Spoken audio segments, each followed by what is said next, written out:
Chapter 23, Canaan's Line, Genesis 10:15-20.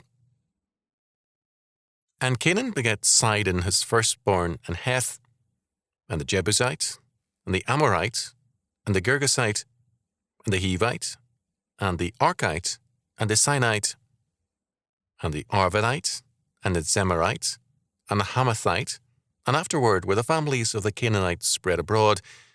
And the border of the Canaanites was from Sidon, as thou comest to Gerar, unto Gaza, as thou goest unto Sodom and Gomorrah, and Admah and Zeboim, even unto Lasha.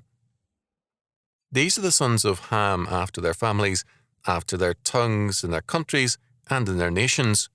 Genesis 10:15-20. There are some very interesting things in these verses. First, Canaan's descendants are curiously listed.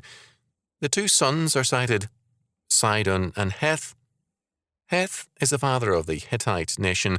Apparently the peoples who follow, for example the Jebusites, descended from Jebus, the Amorites from Amor, etc., represent descendants from other sons of Canaan.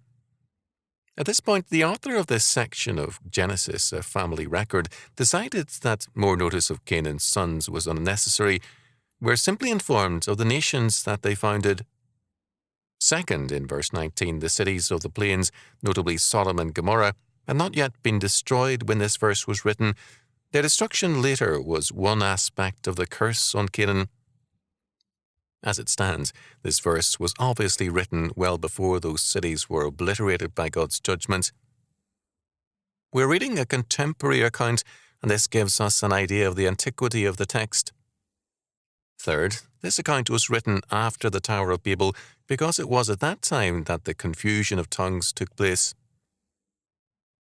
Our text refers to the various quote-unquote tongues of the descendants of Ham and Canaan. The scattering and the confusion was an added factor leading to a family record. We forget in our somewhat rootless cultures how important the remembrance of family members is to many peoples. I recall someone from Syria telling me of his home valley having been settled by his family from Benjamin in the 1st century A.D. Given my own background, his statement was commonplace to me. Fourth, Charles T. Fritsch, who called this, quote, one of the most interesting chapters in Genesis, end quote, has cited its theological importance. The promise of Genesis 9:10, quote, be fruitful and multiply and fill the earth, end quote, is here shown to be in process. All nations come from one origin, Adam and Noah. The nations are many, but the messianic line is single, and the prophetic line is close to that of the promised seed. Fifth, this chapter is, quote, unparalleled among ancient documents for its accurate description and broad understanding of the geography, history, and culture of the world of that time, end quote. Sixth, God blessed for a time even the line of Canaan. Sidon became a powerful seafaring state. The Hittites had an empire in Asia Minor as well as settlements in Palestine. Their empire was a great power of antiquity, as excavation has made very clear. All the sons of Canaan had time and occasion to alter their ways, but they did not. Seventh, in verse 19, Admah and Zeboim, or Zeboam, are mentioned, and they appear also in Genesis 14:2 and 8, Deuteronomy 29:23, and Hosea 11:8. Deuteronomy 29:23 refers to their destruction together with Sodom and Gomorrah. Hosea 11:8 reminds Israel of the destruction of Admah and Zeboim at the same time as Sodom and Gomorrah. God asks, quote, how shall I make thee as Admah? How shall I set thee as Zeboim? Like the cities of the plain, Israel deserves judgment, but Lasha is totally unknown to us apart from Genesis 10:19. Eighth, some of the peoples here classed as Hamitic spoke Semitic languages. As Howard F. Voss noted, quote, that fact presents no real problem because language is not necessarily an indication of nationality, end quote. Ninth, Shem and Japheth are mentioned only once after this chapter in 1 Chronicles 1. It is Canaan that is concentrated on because it is from Canaan's descendants that the promised land must be taken. History is a long warfare between good and evil, and it is the evil which the godly must confront that we face again and again in Genesis. 10th, this is an ethnological table, not a genealogical one. That is, it is concerned with the origins of various peoples rather than with individuals. The concern at this point is with the origins of the nations, not of the history of families.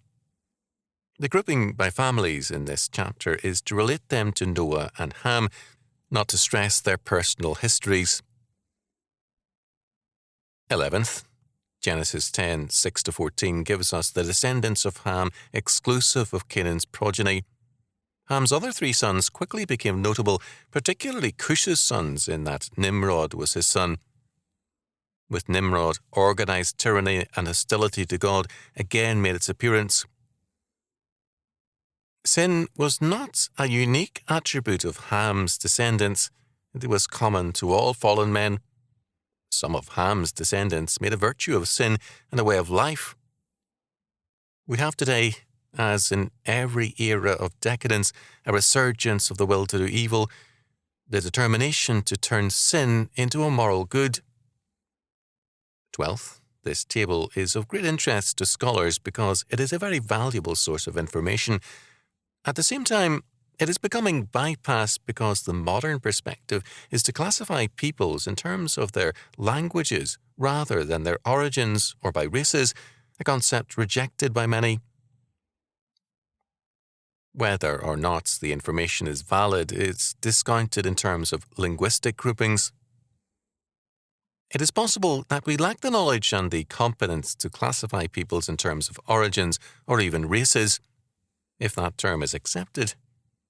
Our limited knowledge does not invalidate the fact of origins.